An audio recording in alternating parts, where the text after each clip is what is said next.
Today on our 2017 Mazda CX-5, we're going to be taking a look at and showing you how to install the CURT Class 2 Custom Fit Trailer Hitch Receiver, part number C12170. So here's what our hitch looks like once we have it fully installed. It is going to tuck up nicely behind the bumper, and all we're really going to see is that receiver tube sticking out. It's a Class 2 hitch, which means it's going to give us that 1¼ inch by 1¼ inch receiver tube opening. And as you can see, it has a nice reinforced collar, not only giving it that added strength, but a nice clean finished look. All of your accessories are going to mount right here with the pinhole, and it's going to accept a standard 1/2 inch pin and clip, which they are included in our kit, which is always nice.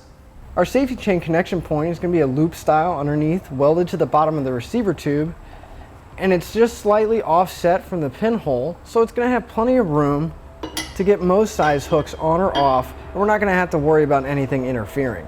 Your hitch is going to have a 350-pound tongue weight along with a 3,500-pound gross trailer weight rating. Now, you always want to double check the owner's manual to make sure your vehicle can handle pulling that amount of weight.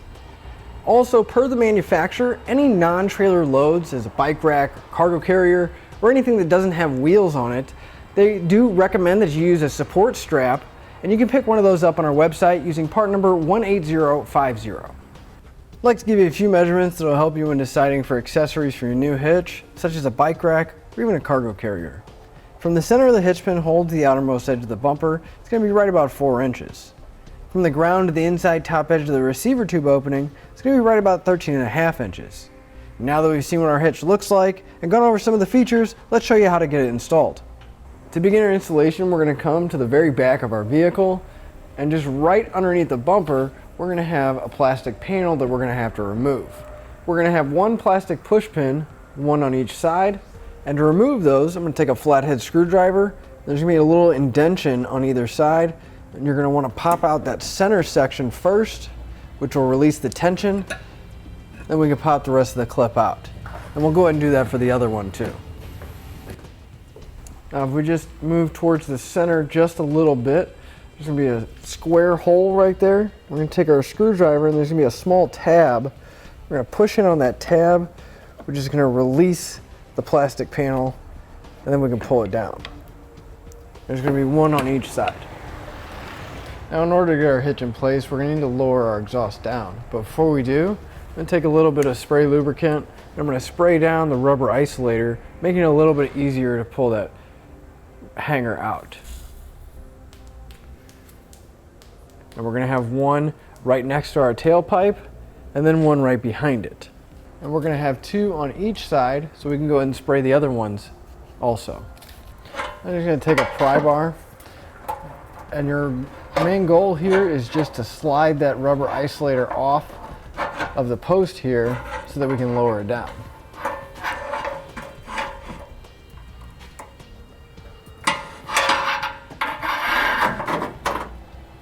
Now that we have one removed, we're going to go ahead and put a strap to support our exhaust so it doesn't fall down all the way. Just going to want to find a sturdy location to put your strap up. And then we can go ahead and work on removing the rest of the hangers. You want to adjust your strap so that you have enough room to get the hitch in between the exhaust and the bumper here, but you don't want your exhaust to hang down too far.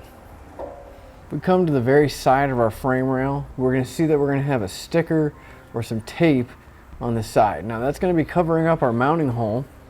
So I'm going to take a flathead screwdriver. You can take whatever you got available, even if it's just a utility knife. You're going to want to scrape away all the tape so that we can gain access to that hole. That's going to be one mounting location that we have. That's going to be towards the very back of our frame at the bumper.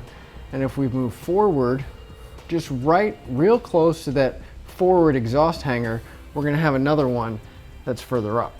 Now you're going to want to remove this tape or sticker off of that one as well.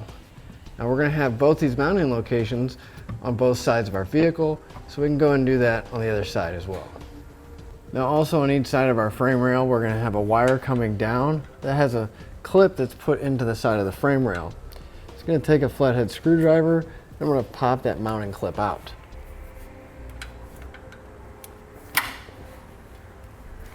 And we'll notice that we're going to have a lot of excess seam sealant on the side of our frame to make sure that our hitch seats up against our frame properly.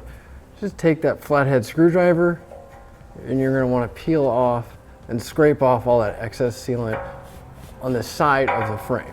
We don't need to take it all off, just want to make it so it's nice and clean on the side. Once you have it all nice and cleaned off and all the excess peeled away, go ahead and do that on the other side too. Now the forward mounting hole towards the front of our vehicle, it's going to have an existing weld nut inside of it. Now for whatever reason, if there wasn't any tape covering that up, dirt and debris and moisture is going to get inside of there, which could cause some problems when we go to thread in our hardware.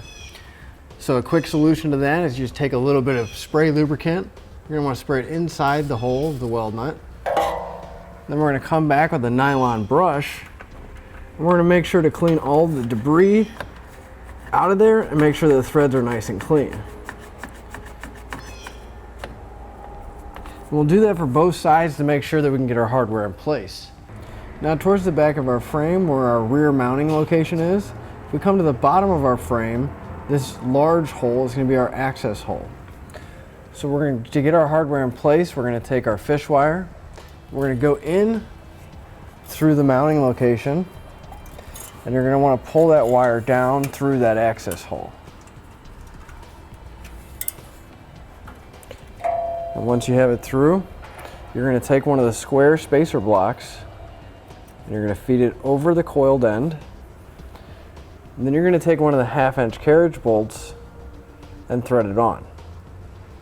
And we can thread each piece individually up into the frame.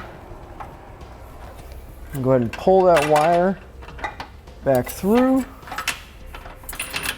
so the hardware comes out. Now on some models there may be a weld nut right here, and if you do, you don't have to worry about fish wiring this side. But since we don't have one, we went ahead and fish wired our hardware through, and we're going to do the same thing on the other side as well.